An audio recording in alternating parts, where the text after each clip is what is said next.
ছেলেদেরকে বলতেছি, মেয়েদেরকে এই সাবজেক্টগুলোতে বা এই টপিকগুলোতে কখনোই বিশ্বাস করবা না। এক, যদি তোমার গার্লফ্রেন্ডের জন্য তুমি কোথাও ওয়েট করো আর জিজ্ঞাসা করো যে কোথায় আসো আর কতক্ষণ লাগবে আসতে, আর সে যদি বলে এই তো চলে আসছি, তার মানে ধরে নিবা আরও 30 মিনিট।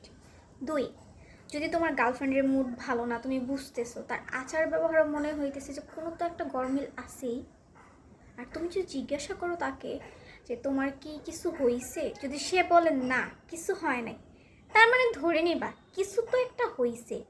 আর তুমি সেই কিছুর মধ্যে তুমি সেই দোষ করো না করো, তোমার উপর সেই জিত উঠাবে বা মিঠাবে।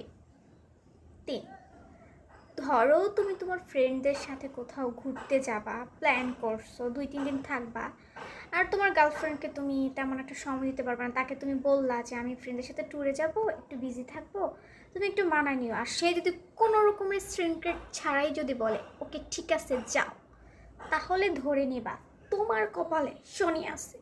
আর সেটা শুধু শনি না, প্রথম দ্বিতীয়ত তো যত বিশ্বযুদ্ধ থাকুক ভাই, সেটা তোমার সাথে ঘটতে চলছে, আর সেই যুদ্ধে তুমি হারবা।